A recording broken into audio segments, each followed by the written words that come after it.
kulanti wacan oo wanaagsan idil ahaantiinba khiyaarta inala socoto ay ku soo dhawaada warkii dunida oo si toos ah idin ka soo lalaya telefishinka RTN studio dhexe aynu ku leenahay magaalada Nairobi jeerkana waxa idin warrami doona anigoo Cabdilcasiis Barrow qodobada wararka xilligan aad ku daawan doontaan waxa ka mid wasiirka qaranjiga ee Jamhuuriyadda Federaalka ee Soomaaliya Ambassador Axmed Ciise Cawad oo maanta hortagay baarlamaanka guddiga u qaabilsan amuraha dibadda waxaana ay wax ka weydiiyeen suurtagalnimada warar sheegaya maalmihii ugu dambeeyay in dawladda Qatar ay ku lug yeelan kartay falal amni darro ee ka dhacay Soomaaliya waxyaabaha ugu horeeyay waxay ahaayeen maaragtay arrimihii ka dhacay qaraxi 18 May qaybsamaha xogayaha qaramada midoobay ee arrimaha Soomaalida oo maanta kulan ku yeeshay xarunta qasriga madaxtooyada Soomaaliland madaxweynaha Soomaaliland Muuse Biixi Cabdi kulankaas oo ay warbaahinta dabajoog ka ahayd markii uu soo dhamaaday waxa si wada jira warbaahinta ula hadlay wasiirka maaliyadda Soomaaliland Dr. Saad Ali Shire iyo qaybsamaha xogayaha qaramada midoobay ee arrimaha Soomaalida iyo haddii aad joogto South Africa waxa jira digniin ay soo saareen booliiska oo qatar ku ah cid kasta oo dalkaasi ku nool taasi oo la xiriirta kooxo burcad ah oo siyaabo la yaab leh dadka u dhacaya iyagoo iska ka dhigaya ganacsato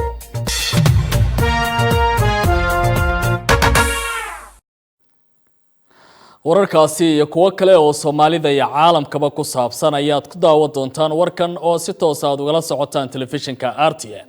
haatanna wadanka Uganda wararka ka imaanaya dalka Uganda ayaa waxa ay sheegayaan in jeelka loo taxaabay 30 kamid ah jilaabata Kenyan kuwaasi oo laga qabtay meel ka baxsan harada biyaha Victoria ee gudaha wadankani Kenya iyagoo ku guda jiray in sheegay in si sharci darro ay uga jilaabanayeen gudaha wadanka Kenya arrimahaasi waxa walaa xoogan ka muujinaya qaar kamid ah jilaabatada Kenyaanka oo tilmaamaya in saameyn adag arrintan ay yeelanayso ku dhawaad 30 Kenyan jilaabata oo ka baxay ismaamulka Homa Bay ayaa xabsiga loo taxaabay waxaana gacanta ku dhigay ciidamada dawladda Uganda waxaana la sheegay inay ka talaabeen biyaha Kenya iyagoo si sharci darro uga jilaabanayay biyaha harada Victoria ee dhinaca Uganda dadkan ayaa waxa la sheegay inay ka baxeen halka lagu magacaabo koonfurta Suba waxaana u jeesteen dhinaca waqooyiga Suba halkaasi oo la sheegay in habeennimadii Sabtida ahayd ciidamada Uganda ay gacanta ku dhigeen sidaasi waxa warbaahinta uu sheegay hay'adda dhinaca canshuuraha ee dalka Uganda ee loo yaqaan URA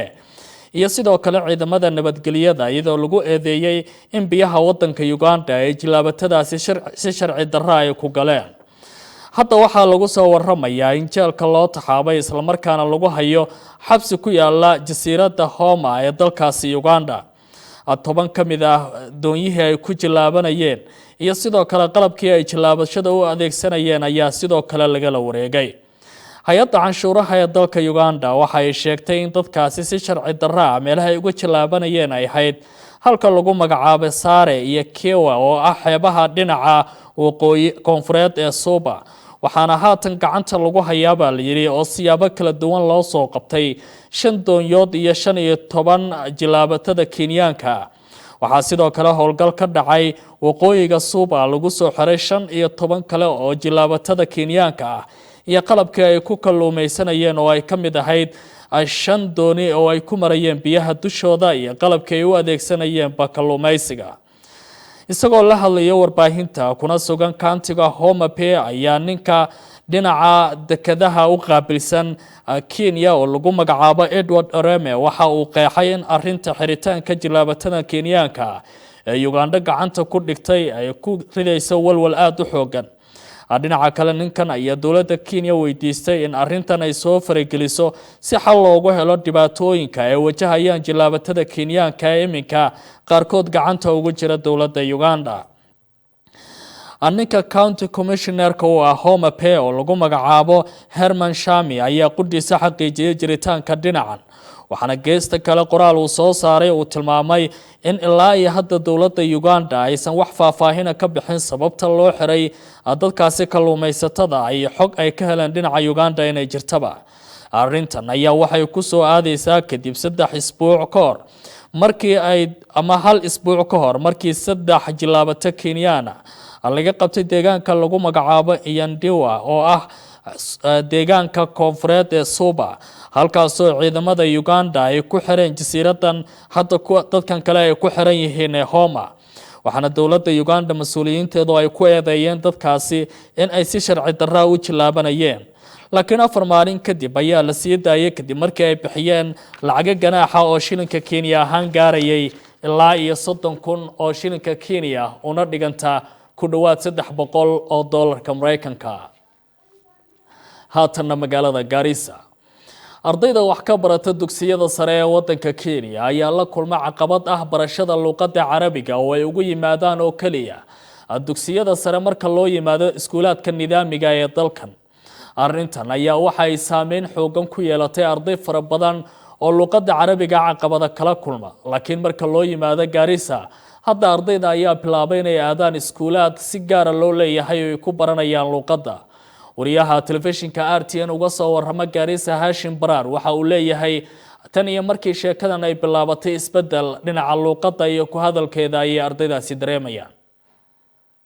dhalinyarada Soomaaliyeed ayaa dadaalo dheeraad ah ku bixinaya siday uga midho dhalin lahaayeen barashada luqadda Carabiga kubanaan dhalinyaro oo sanad kasta ku biira iskoolada sare ee dalka ayay caqabad ka soo wajahdaa secondary-ga maadaama aysan dugsiga hoose ku soo qaadanin asaasiga luqadda Carabiga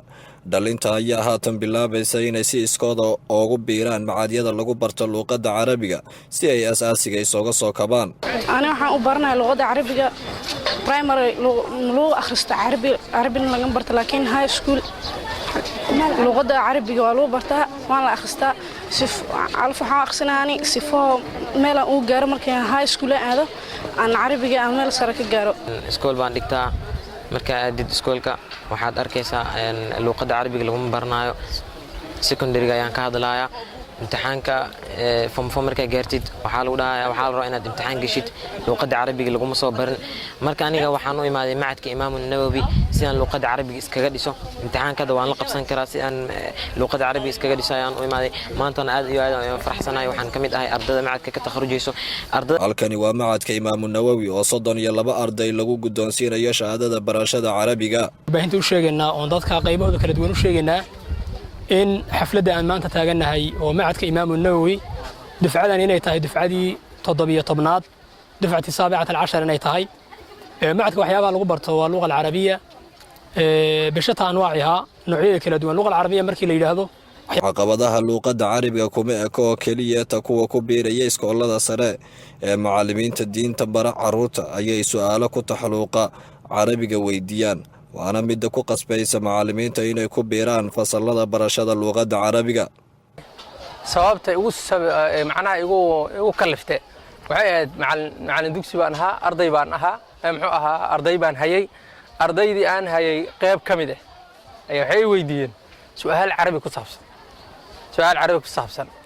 aniga marka su'aalta Carabiga ku saabsan ma aqaano Carabi kuma garanayo laakiin quraanka waan garan quraanku xifsanahay axaadiista waan garanay oo ma aragtay waxyaalo badan baan ka kasaya inkastoo sheekh weyn wali aan ku noqonin marka sidaa darteed waxay ugu kaliftay luqadda Carabiga inaan barta ardaydayda qayb kamid ah inay weydiiyaan shay Carabi ku saabsan walow ay daaqada ka baxday jaamacadii Carabta ee faafin jirtay diinta Islaamka iyo faafinta luqadda Carabiga haddana calaaqaadka Soomaalida kala dhaxeeya luqadda Carabiga waa mid xoogan tan iyo wixii ka dambeeyay markii dalka Yemen ay colaadaha xoogani ka qarxeen isla markaana ay bilaabeen dad fara badan oo Yemeniyiin ah inay u firxadaan caalamka ayaa waxa Soomaaliya ay kamid ahayd deegaanada dadkaasi Yemeniyiinta ah ay qaxooti ahaan ku soo gaareen laakiin hadda qaxootiga Yemen ee ku sugan magaalada Qardho ayaa waxa ay si weyn uga cabanayaan dhibaatooyin la xiriira dhinaca ammaanka iyagoo sheegay in burcad hubaysan ay ka qaataan taleefanada ay wataan waxaana dhinaca kale ay fariin u direen laamaha ammaanka ee magaalada Qardho iyagoo ka codsaday in arrimahaasi ay wax weyn ka qabtaan sida uu ku soo warramayo wariyaha telefishinka RTN uga soo warrama magaalada Qardho Cali Doolayare halkan waa xaafadda Najax waxay deegaan u tahay dhalaan duqay dhalinyaro iyo haween dalkoodii Yemen uga soo qaxay dagaalada sokeeye magaalada Qardho oo ay yimaadeen sanadkii 2015 markaas oo laga soo raray magaalada Boosaaso oo cimiladeedu inta badan kuleyl tahay ayay ka heleen deegaan ku suntan nabad iyo xasilooni balse warbixinta kooban waxaan ku eegayaa cabasho ay ka muujiyeen mugdiga habeenkii ka jira xaafadan kaasoo sababay inay ku soo bataan tuugada guryaha u dhacda iyo dhalinta furanaysa taleefanada. Shariif Cabdiraxmaan waa aabbe ka mid ah dadka qaxootiga Yemeniyiinta ee ku nool xaafadda Najax. Wuxuu iga sheekeeyey sidii wiilkiisa Cabdiraxmaan looga furtay taleefanka habeen isagoo fadhiya guriga banaankiisa. Habeen koor ayaan salaad cisha markaa ka soo baxay ayaan waxaan arkay masaajidka hortiisa oo lagu buuqayo. markaan weydiiyay maxaa dhacay markaas baan ugu dhahay wiil baa taleefan laga qaatay magaratay kadib wiilkii markaa la su'aalay wallahi dadkii gobolka ka qaatay mutaqaana imisa ay ahaayeen kadib wiilkii wuxuu dhahay saddex bay ku socdeen laba wajiga oo duubnay midna wajiga oo furnay markaa la ka wajiga furnay wajigiisa ma garanaysaa markaas uu dhahay may markaan dhahay fiiri darbaash inuu gufto uu dhahay wiilkii oo mareero uu dhahay mobilku ay dafeen wuxuu toogay waxa inuu dhahay ma fahamtay aniga waa soo tagay xaafadii ma orado ka gaaray wiilkaagu sheeg mobilkii uu qaaday xaafadii markaa imaaday عقوق كدب وحي ماذا محضر يو محمد أيجي ماذا أو ده يا شريف يقول ما يسا مي محضر حواي يقول كذا يا موبايل كذا عبد الرحمن شريف عبد الرحمن وويل كتلافن كلا فرتي ويجور رمي وحي هبين كاس كل عاي. هون بيتحكم في المقاليد لا في عيالها هي أصلا من بالبعدين تحسدحنا بين بعدين ويل محمد سعد بداي يسوق بتن روكي شافت روكي الكائنات واحدة موبايل كين بس هي موبايل سياسي ويسي نوكي سيانا بيتين ساعدت كان مع ذا كوي من مكة Shariif ayaa sidoo kale iga warramay habeenkaas dareenkiisa markuu maqlay in wiilkiisa taleefanka laga qaaday. Aniga markor waxaan aagay ma faantay kadibna macnaha dilku asiga oo nafsadiisa horta dhaawac la keenin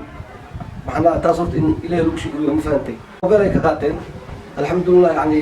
meeshay ka saarno waa meel halisa. Fawaas Xuseen Axmed wuxuu ka mid yahay dadka Yemeniyiinta ee ku nool xaafadda Najax. Wuxuu ka sheekeynayaa habeen uu guriga tuug ugu soo dhacay isla markaana qaatay tuugaasi wuxuu heli karay. Tuuga waxa uu soo dhacay waqti dambe iyadoo salaadii lagu jiro salaadii subax lagu jiro fajirkii reerkana yani wixii uu yaalay oo saamaan ahaa buu ka qaatay asagoo qolalka oo ku jirnay anaga ku jirnay kor nooga xiray ma fahamtay sidii oo looga soo bixin asaga korbo nooga xiray qolkii furnaa oo saamaanka ku jiray ayuu galay oo maamushtay tartiibkiisa waxa buu waayay saamaankii raashinkii iyo oo qaatay oo sonkor ka mid ahayd iyo saliid iyo waxaas uu qaatay ma fahamtay hal marna ma aha يعني ودور مر يعني مر أنا وحاجرتي أو يعني أو أجا قاطو يعني أنت وحواي كبا يعني أمريكا سوقتي أو يعني عن كبا أمريكا سوقتي سانت لها بوقاتي يو كي شحن كي يعني اللي عبيني تليفونه. sidoo kale Fawaas wuxuu ii sheegay dhowr guri oo habeen loo wada dhacay maadaama dadkan qaxooti yihiin aysan awoodin nalal ay dibadda ku xirtaan. habeen waxaa jirtay hal guri oo afar guri oo hal habeen isku maray oo wax ka qaatay aniga waxaan dareemi karaa qofkan inuu halkii qof li uu yahay oo soo noqnoqonaya waxaasna waxa keenay yani laambad ma laha iftiin ma haystaan ma fahamtay yani haddii jiri lahayd waxaan yani ogahay laambado ay xirnaa lahaayeen iftiin ay jiri lahayd yani tuugaas horta soo galo waa adkaan lahayd yani qof kastana ma awoodo وقف كان وقف قحوتية أو لاجئة مو فهمتي يعني وحو فيرنا يعني سدح يعني بشيها الآن بدأس هلا كينيسو يا وهدي لفيرن وادبكيس مو فهمتي يعني بنانك هدي ما أنت الآن بدأ وسميه هدي له رناهنتي ما أود مو فهمتي تي جويا سوق قيلنا تي بنانك حيل هدي له ما كبي حكرا كم بيحكروا ugu dambeyn Nashiib Almehri oo ah xogayaha guddiga Yemeniyiinta iyo Fawaas waxay dawladda Puntland shacabkeeda iyo hay'adaha caalamiga ka codsadeen in laga soo caawiyo solar loogu xiro xaafadooda laamaha ammaankuna ilgaar ku eegan xaafadan. horto aad iyo aad ayaan ugu mahadnaqayaa yani xukuumadda Puntland meel walba ay joogaan yani shacabkeeda fahamtay waxaan ka codsanaynaa iyo dawladaha kale oo muslimiinta oo yani sida yani hay'ada caalamiga waxaan ka codsanaynaa yani in ay yani nagu kaalmeeyaan yani sida solarad oo kale waxyaabaha yani iftiim yani solarad lambaadka oo kale inay nagu saacidaan ما شاء الله dawladdu way dadaalaysaa dadaalkana anaga waxa uu sameeynaa taxfiis waxa la dhahay taxfiis rondo muddo saaca maqor markii laga soo baxay masxili time iga yaqaano hawshood tanna ma aha yani howl inaan dhahay hawshiis way yartahay ma hawshiis inay si ziyaado dhanka najaxana aagaane inuu ku sii daro rondadan anuu codsan lahaa waxaan u mahadcelinaynaa wariyaha da'da yar cali saaxib iyo kanaalka RTN على دولار يرى ورقة تلفزيون RTN قرب watahay wararka Puntland ayaana wali ku guda jirnay mudane ka tirsan golaha baarlamaanka maamulkaasi Puntland ayaa waxa uu warbaahinta uga waramay hadal maalmihii ugu dambeeyay soo baxay oo sheegayay in xubno ka tirsan golaha wakiilada ee maamulkaasi ay mooshin ka gudbiyeen mas'uuliyiin ka tirsan hay'adaha garsoorka ee maamulka Puntland ee dhaca waqooyi bari ee Soomaaliya sida uu ku soo waramayo wariyaha telefishinka RTN uga soo warama magaalada Garowe Cabdiqani Fantastic toddobaadkaynu soo dhaafnay ayay ahayd markii xubno ka tirsan golaha wakiilada Puntland ay mooshin u gudbiyeen gudoonka golaha wakiilada kaasoo ka dhan ahaa hay'adaha garsoorka iyo maxkamadda sare ee Puntland xildhibaan Maxamed Cabdi Xaraf oo ka tirsan golaha wakiilada Puntland isla markaana ka mid ah xubnihii gudbiyay mooshinka ayaa sheegay inuu baray mooshinkii ay u gudbiyeen gudoonka golaha wakiilada sabab la xiriira qaar ka mid ah xildhibaanada oo iyagu ka noqday mooshinka ay gudbiyeen kan rabaa inaan kaga hadlo mooshinkii baarlamaanka Puntland hor yaalay oo maantay laga hadlay gudoonkuna uu cod u qaaday mooshinkaas aan dhaqan gelin sababaha u dhaqan gelin waayay oo ay tahay in ay ka noqdeen qaar ka mid ah xildhibaanadii soo jeediyay awal oo aan ka mid ahaa marka tiro yar oo taageersan in haddii ay dhab ka ahayd in laga jawaabo cabashada dadweynaha oo aan ka mid ahay ayaan ku soo harnay sida ogsoontihiin baa waxaa soo jeediyay 10 xildhibaan mooshin ka dhana garsoorka iyo maxkamadda sare 5 xildhibaan oo ka mid ah ayaa qoraal soo gudbiyay inay mooshinka dib uga noqdeen halkaan ku soo harnay 5 xildhibaan oo kale sida sharcigu yahay mooshinka waxa uu dhaqan galayaa markii ay si dhab ah maarta u ogolaadaan 6 xildhibaan sidaas uu ku buray marka waxaan rabaa halkan inaan ka sheego in yar sababaha nagu kalifay inaan keenno xildhibaanadayadii mooshinkan keenay waxa ugu weyn lagu cabiro horumarka ummadda waa heerka hadba ay ka joogto nidaamka cadaaladda waxaa la yiraahdaa cadaaladdu waa aasaaska xukunka sidaas daraaddeed haddii aanay bulshada meesha joogta aanay ku qanacsanayn habka cadaaladda iyo xukunka macnaheedu waxa weeye xukun ma jiro waxaa la soo gaadhay muddo dheer dhaliilo ka soo imaanaya shacabka reer Puntland annagoo marka ka jawaabayna qodobka 42 ee dastuurka dowladda Puntland farqadiisa koowaad iyo labaad oo dhigaya ka jawaabista cabashada dadweynaha waxa aad iyo aad ay shacabka reer Puntland meel ay joogaanba ay cabasho ka muujiyeen habka xukunka cadaaladda ah ee garsoorku wuxuu kaalin libaax ka qaataa xasiloonida shacabka xasiloonida nabadda xasiloonida dalka xasiloonida shacabka reer Puntland iyo kalsoonidooda markastoo ay garsoorku lumiyaan kalsoonida shacabka dowladda Puntland waxa yimaada khilaaf isku dhacyo iyo inaan xukunka lagu kalsoonaan sidaas daraaddeed maadaama qodobadii ay ka mid ahaayeen aan ku soo eedeynay musuqmaasuq iyo ku takrifal xagga awoodda ah waxaad moodaa inay ka dhex muuqatay baarlamaanka Puntland oo xildhibaanadii xasaanada lahaa ee fikirkooda saliima iyagoo ka jawaabay cabashada dadweynaha soo gudbiyay mooshinkan in ay saxiixooday dib u buriyeen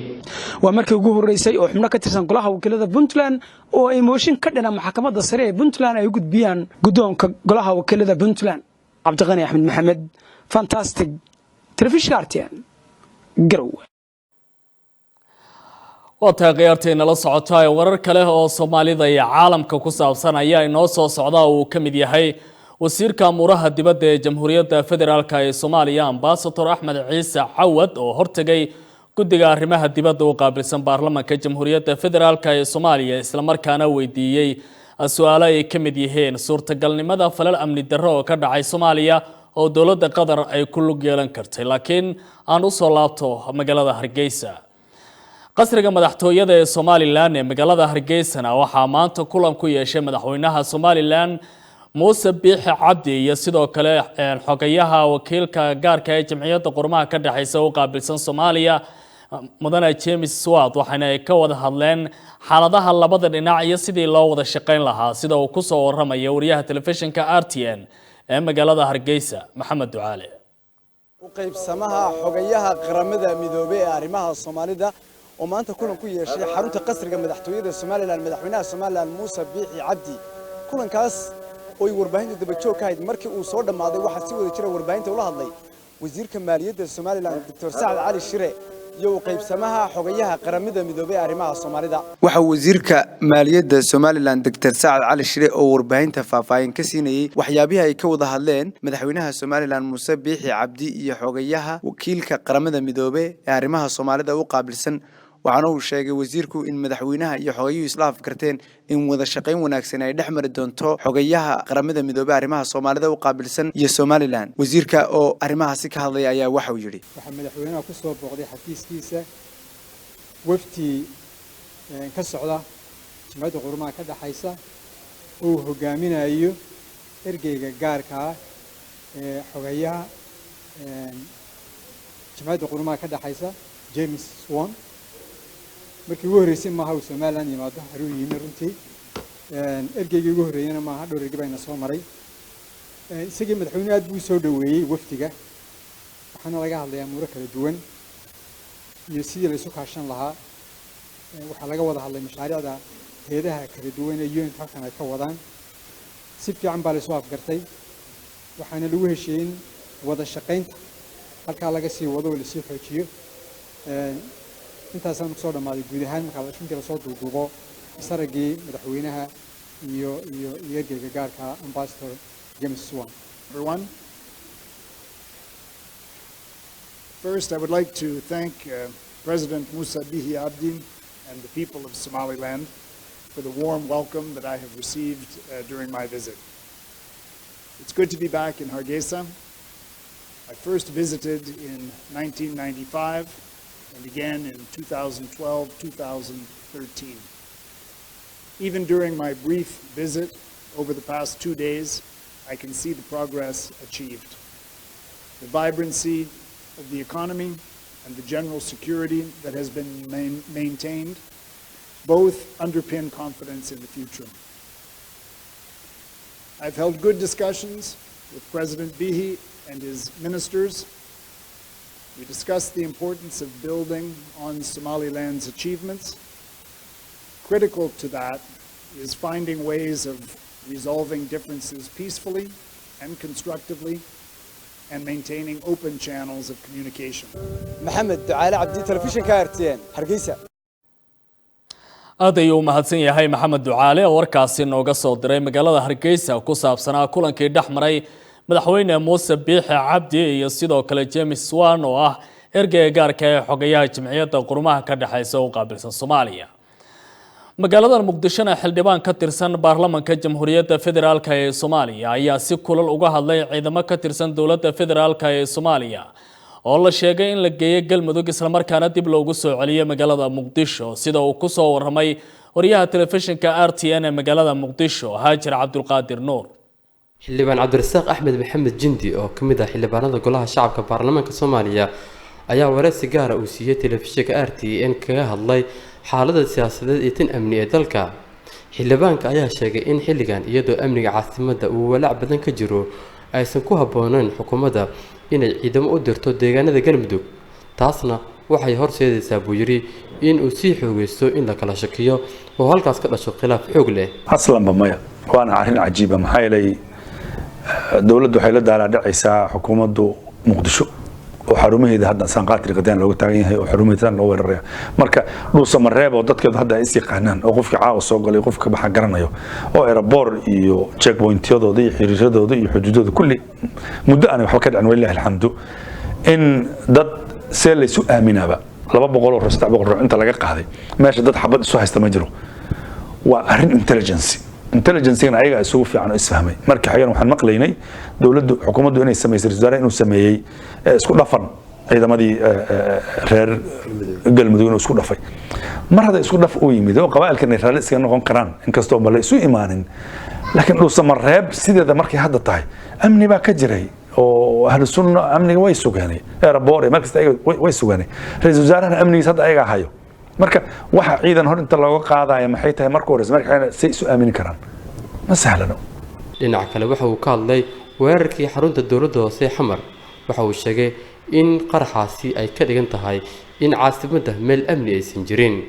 walaaca amni caasimadda waxaa iga baxday inaanay jirin haba yaraatee meel amni ah magaaladani hay-adihii dowladda iyo xarumihii meelihii ugu adadkaa waxay ahayd meeshii darartole gobolka la galay marka waxaa meeshaasi ka soo baxday qof kasta oo muwaadin Soomaaliyeed uu cabsi badan ka qaba uga baxday in amni uunan jirin beledkan muddo sanada horta taqriiban meeshaas ma aanan tegin laakiin waxaan ka warqabaa iguna dambaysoon ogaa inay meel aad u adag ay tahay waxaan ka warqabaa dad mas'uuliyiin u tagay inuu dhibsaday gudoomiyihii gobolka uu ka hadlay xataa idaacadaha uu yiri wasiirro iyo xildhibaano iyo dad baan ka shaqaysan lahay taas macnaheedu waxa waaye gelitaanka meeshaba inaanay sahlan mas'uul kasta baan hawata gaar inuusan gali karin hadduu la galana isla markaasba laga soo bixinayo marka marnaba lama filaynin aniga shakhsiyan ma filaynin wax kasta waa suuragal inuu hoobi ku soo dhaco inuu ku dhaco muxuu ahay qarax lala gala gaari laakiin qof caadi ah ama meesha ka shaqeeya ama san ka shaqeynina inuu intuu dhabarka saarto ama uu qaato muxuu waxyaabaha qarxo oo isku qarxiyo oo waliba qolkii iyo xafiiskii ama gudoomiyaha gobolka sidaarta loo ilaalinayay eriyada dhammo la ilaalinayay intaas lala maro lala dhex fadhiisto la isku dhex qarxiyo ama meesha lagu xirxiro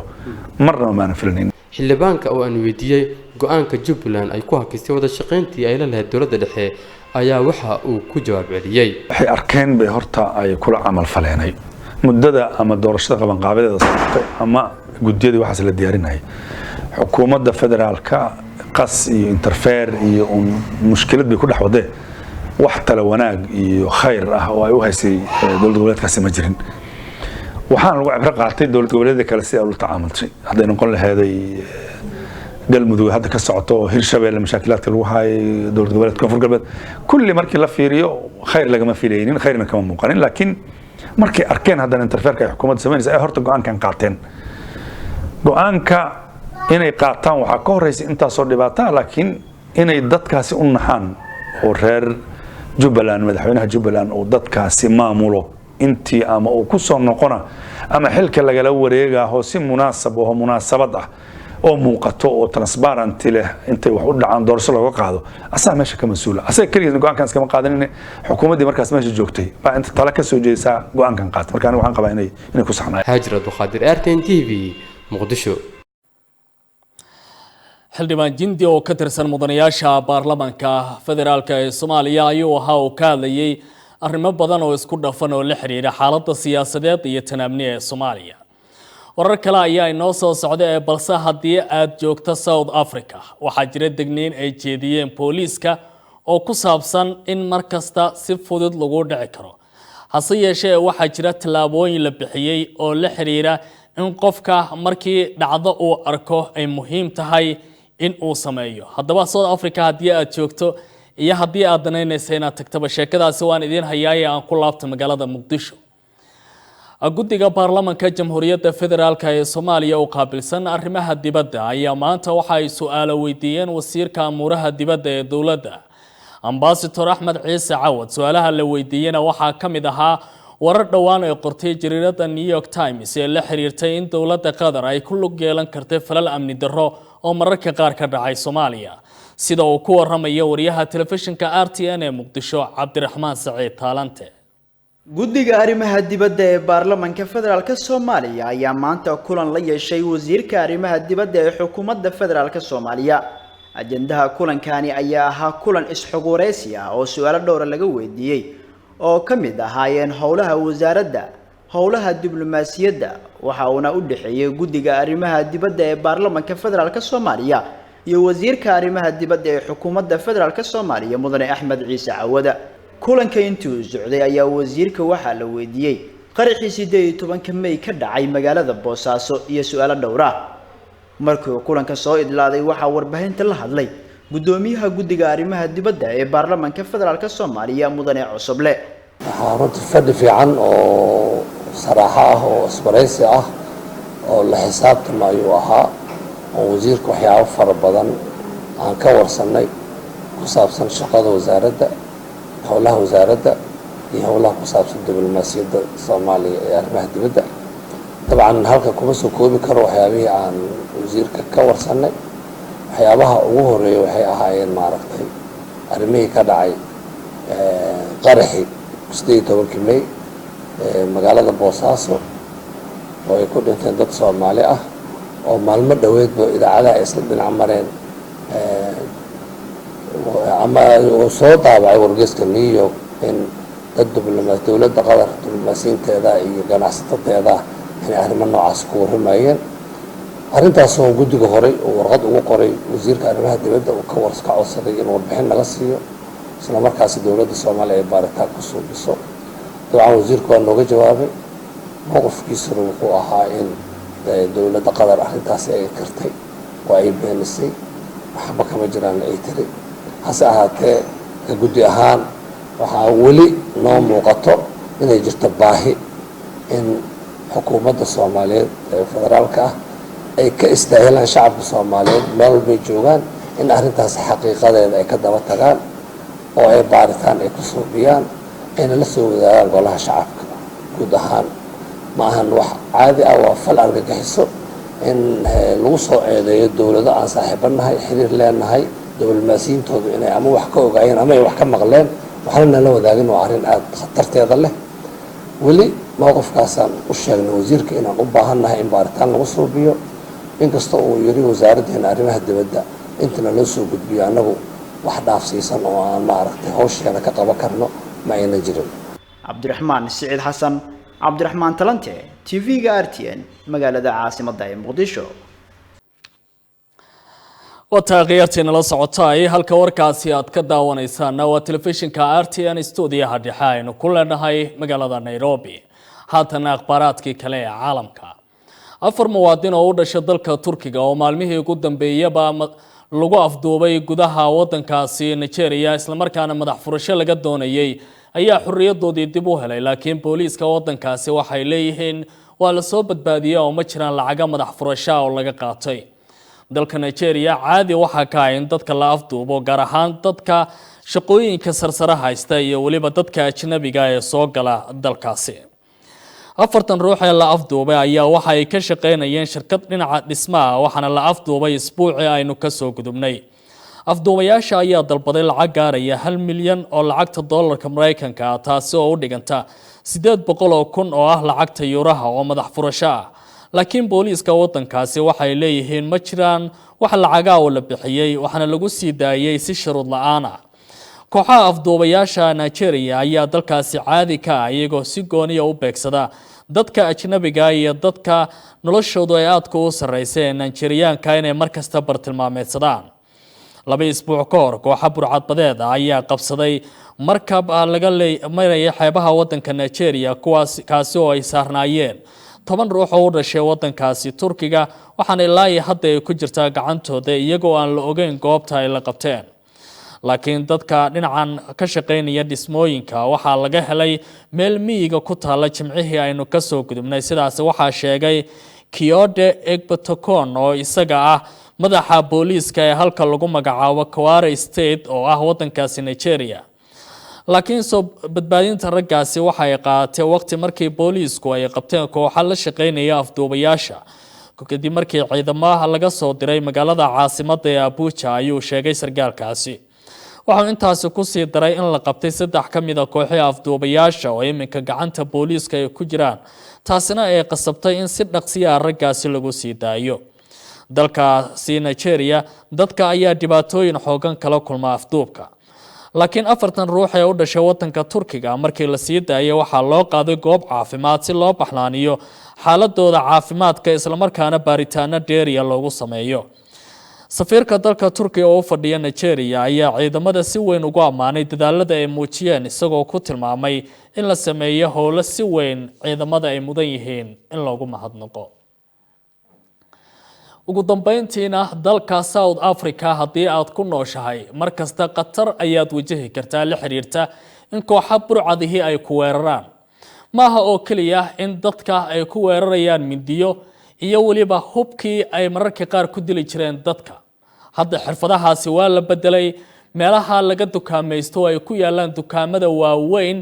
xirfado kale ayay hadda bilaabeen. waxaana la leeyahay mara ayaa la soo marinayaa sun iyo waxyaabo drugs la xiriira, deetana waxaa lagu sheegayaa in la iibinayo catar ama barafuun. maxaa dhacaya markaasi? degdeg ayaa ku suuxaysa, waxaana suuragal ah in laga qaado waxyaabihii jeebkaada ku jiray oo aad doonayso inaad ku dukaamaysato.